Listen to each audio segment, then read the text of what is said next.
Good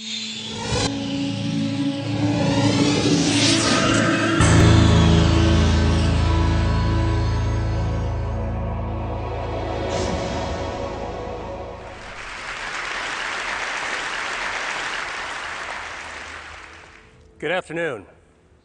There's a medical revolution happening all around us, and it's one that's going to help us conquer some of society's most dreaded conditions, including cancer. And the revolution is called angiogenesis, and it's based on the process that our bodies use to grow blood vessels. So why should we care about blood vessels? Well, the human body is literally packed with them, 60,000 miles worth in a typical adult. End to end, that would form a line that would circle the Earth twice. The smallest blood vessels are called capillaries. We've got 19 billion of them in our bodies. And these are the vessels of life. And as I'll show you, they can also be the vessels of death. Now, the remarkable thing about blood vessels is that they have this ability to adapt to whatever environment they're growing in. For example, in the liver, they form channels to detoxify the blood.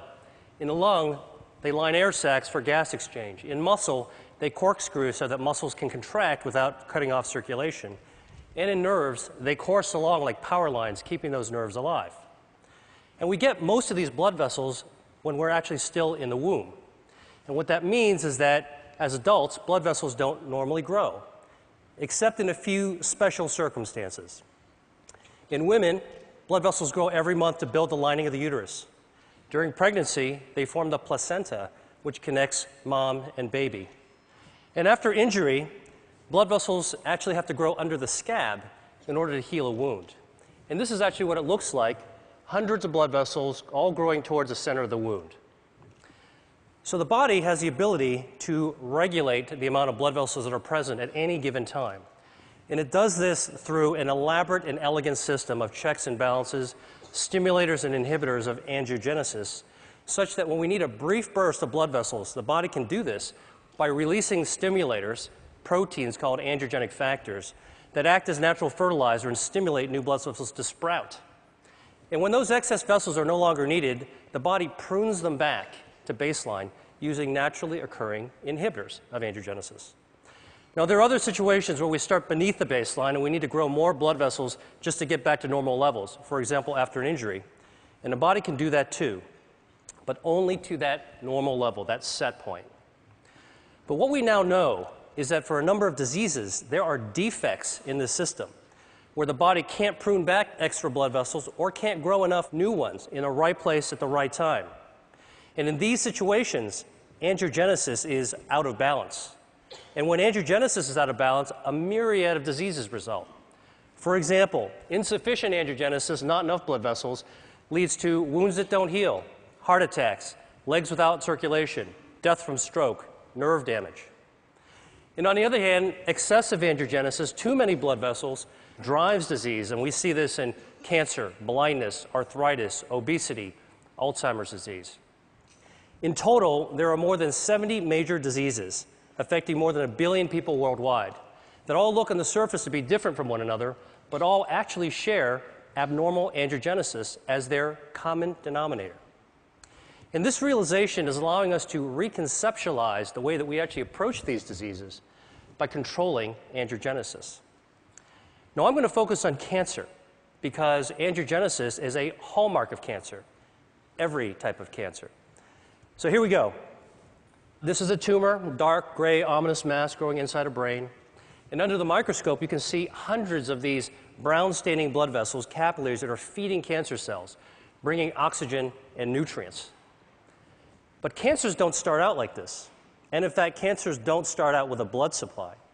They start out as small, microscopic nests of cells that can only grow to 1/2 a cubic millimeter in size. That's the tip of a ballpoint pen.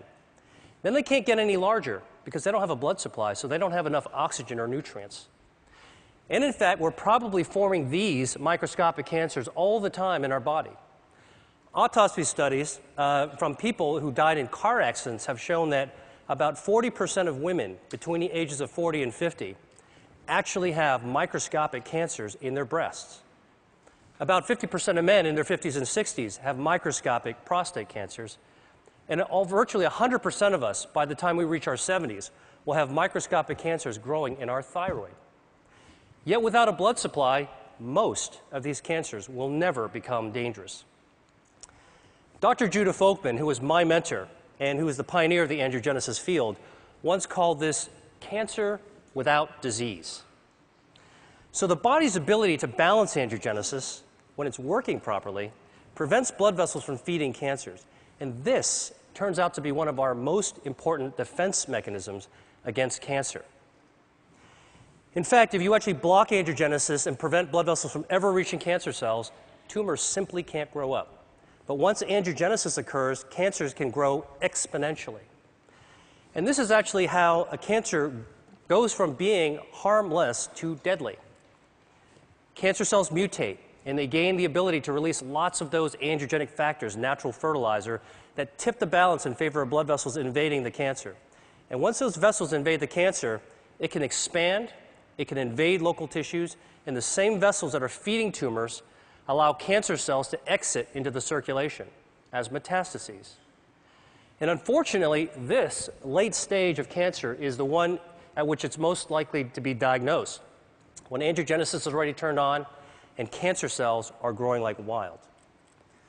So, if angiogenesis is a tipping point between a harmless cancer and a harmful one, then one major part of the angiogenesis revolution is a new approach to treating cancer by cutting off the blood supply. We call this anti-angiogenic therapy, and it's completely different from chemotherapy because it selectively aims at the blood vessels that are feeding the cancers. And we can do this because tumor blood vessels are unlike normal healthy vessels we see in other places of the body. They're abnormal, they're very poorly constructed, and because of that, they're highly vulnerable to treatments that target them.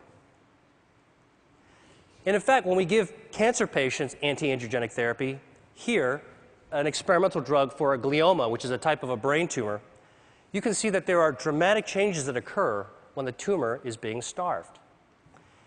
Here's a woman with a breast cancer being treated with the anti-angiogenic drug called Avastin, which is FDA approved, and you can see that the halo of blood flow disappears after treatment. Now, I've just shown you two very different types of cancer that both responded to anti-angiogenic therapy. So a few years ago, I asked myself, can we take this one step further and treat other cancers, even in other species? So here is a 9-year-old boxer named Milo who had a very aggressive tumor called a malignant neurofibroma growing on his shoulder. It invaded to his lungs. His veterinarian only gave him 3 months to live. So we created a cocktail of anti-angiogenic drugs that could be mixed into his dog food, as well as an anti-angiogenic cream that could be applied on the surface of the tumor. And within a few weeks of treatment, we were able to slow down that cancer's growth such that we were ultimately able to extend Milo's survival to 6 times what the veterinarian had initially predicted, all with a very good quality of life. And we've subsequently treated more than 600 dogs. We have about a 60% response rate and improved survival for these pets that were about to be euthanized. So let me show you a couple of even more interesting examples.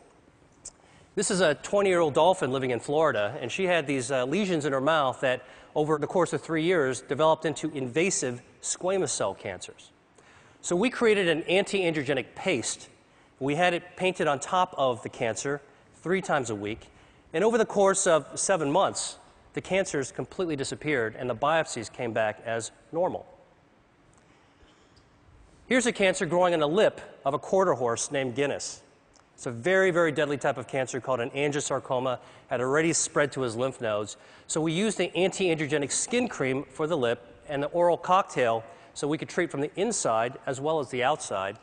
And over the course of 6 months, he experienced a complete remission. And here he is 6 years later, Guinness, with his very happy owner. Now, obviously, anti-angiogenic therapy could be used for a wide range of cancers. And in fact, the first pioneering treatments for people as well as dogs are already becoming available. There's 12 different drugs, 11 different cancer types, but the real question is, how well do these work in practice? So here is actually the patient survival data from 8 different types of cancer. And the bars represent survival time taken from the era in which there was only chemotherapy or surgery or radiation available. But starting in 2004, when anti-angiogenic therapies first became available, you can see that there has been a 70 to 100% improvement in survival for people with kidney cancer, multiple myeloma, colorectal cancer, and gastrointestinal stromal tumors. That's impressive. But for other tumors and cancer types, the improvements have only been modest. So I started asking myself, why haven't we been able to do better? And the answer to me is obvious. We're treating cancer too late in the game, when it's already established and oftentimes it's already spread or metastasized. And as a doctor, I know that once a disease progresses to an advanced stage, achieving a cure can be difficult, if not impossible. So I went back to the biology of angiogenesis and started thinking, could the answer to cancer be preventing angiogenesis, beating cancer at its own game, so that cancers could never become dangerous? This could help healthy people as well as people who have already beaten cancer once or twice and want to find a way to keep it from coming back. So to look for a way to prevent angiogenesis in cancer, I went back to look at cancer's causes. And what really intrigued me was when I saw that diet accounts for 30 to 35% of environmentally caused cancers. Now, the obvious thing is to think about what we could remove from our diet, what to strip out, take away. But I actually took a completely opposite approach and began asking, what could we be adding to our diet that's naturally anti-angiogenic, that could boost the body's defense system and beat back those blood vessels that are feeding cancers? In other words, can we eat to starve cancer? Well, the answer is yes, and I'm going to show you how. And our search for this has taken us to the market, the farm, and to the spice cabinet, because what we've discovered is that Mother Nature has laced a large number of foods and beverages and herbs with naturally occurring inhibitors of angiogenesis. So here's a test system we developed. At the center is a ring from which hundreds of blood vessels are growing out in a starburst fashion. And we can use this system to test dietary factors at concentrations that are attainable by eating. So let me show you what happens when we put in an extract from red grapes. The active ingredient is resveratrol. It's also found in red wine. This inhibits abnormal angiogenesis by 60%. Here's what happens when we add an extract from strawberries. It potently inhibits angiogenesis. An extract from soybeans. And here is a growing list of our anti-angiogenic foods and beverages that we're interested in studying. And for each food type, we believe that there's different potencies within different strains and varietals. And we want to measure this because, well, while you're eating a strawberry or drinking tea, why not select the one that's most potent for preventing cancer? So here are 4 different teas that we've tested. They're all common ones: Chinese jasmine, Japanese sencha, Earl Grey, and a special blend that we prepared. And you can see clearly that the teas vary in their potency from less potent to more potent. But what's very cool is when we actually combine the 2 less potent teas together, the combination, the blend, is more potent than either one alone. This means there's food synergy. Here's some more data from our testing. Now, in the lab, we can simulate tumor angiogenesis, represented here in the black bar. And using this system, we can test the potency of cancer drugs. So the shorter the bar, less angiogenesis, that's good. And here are some common drugs that have been associated with reducing the risk of cancer in people. Statins, non-steroidal anti-inflammatory drugs, and a few others. They inhibit angiogenesis too. And here are the dietary factors going head-to-head against these drugs. You can see they clearly hold their own, and in some cases they're more potent than the actual drugs. Soy, parsley, garlic, grapes, berries. I could go home and cook a tasty meal using these ingredients. So imagine if we could create the world's first rating system in which we could score foods according to their anti-angiogenic, cancer preventative properties. And that's what we're doing right now. Now, I've shown you a bunch of lab data, and so the real question is, what is the evidence in people that eating certain foods can reduce angiogenesis in cancer. Well, the best example I know is this study of 79,000 men followed over 20 years, in which it was found that men who consumed cooked tomatoes 2 to 3 times a week had up to a 50% reduction in their risk of developing prostate cancer. Now, we know that tomatoes are a good source of lycopene, and lycopene is anti-angiogenic. But what's even more interesting from this study is that in those men who did develop prostate cancer, those who ate more servings of tomato sauce actually had fewer blood vessels feeding their cancer. So this human study is a prime example of how anti-angiogenic substances present in food and consumed in practical levels can impact on cancer. And we're now studying the role of a healthy diet with Dean Ornish at UCSF and Tufts University on the role of this healthy diet on markers of angiogenesis that we can find in the bloodstream. Now, obviously, what I've shared with you has some far-ranging implications even beyond cancer research, because if we're right, it could impact on consumer education, food services, public health, and even the insurance industry. And in fact, some insurance companies are already beginning to think along these lines. Check out this ad from Blue Cross Blue Shield of Minnesota. And for many people around the world, dietary cancer prevention may be the only practical solution, because not everybody can afford expensive end-stage cancer treatments, but everybody could benefit from a healthy diet based on local, sustainable, anti-angiogenic crops. Now, finally, I've talked to you about food, and I've talked to you about cancer, so there's just one more disease that I have to tell you about, and that's obesity. Because it turns out that adipose tissue, fat, is highly angiogenesis dependent. And like a tumor, fat grows when blood vessels grow. So the question is, can we shrink fat by cutting off its blood supply?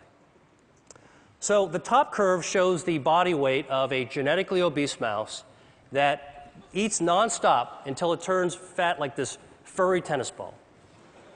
And the bottom curve is the weight of a normal mouse. If you take the obese mouse and give it an angiogenesis inhibitor, it loses weight.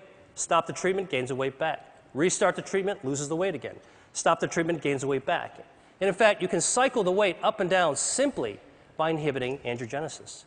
So this approach that we're taking for cancer prevention may also have an application for obesity.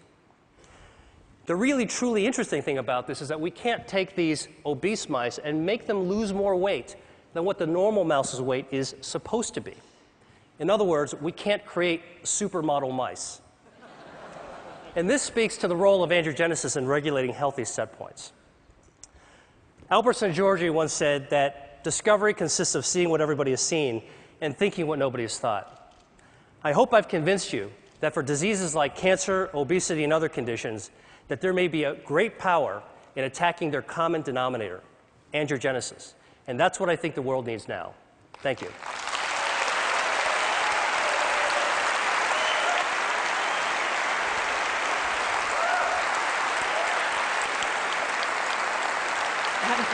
So these drugs aren't exactly, they're not exactly in mainstream cancer treatments right now. For anyone out here who has cancer, what would you recommend? Do you recommend pursuing these treatments now for most cancer patients? So there are anti-angiogenic treatments that are FDA approved. And if you're a cancer patient or working with or advocating one, you should ask about them. And there are many clinical trials. The Angiogenesis Foundation is following almost 300 companies. And there's about 100 more drugs that are in the pipeline. So consider the approved ones, look for clinical trials.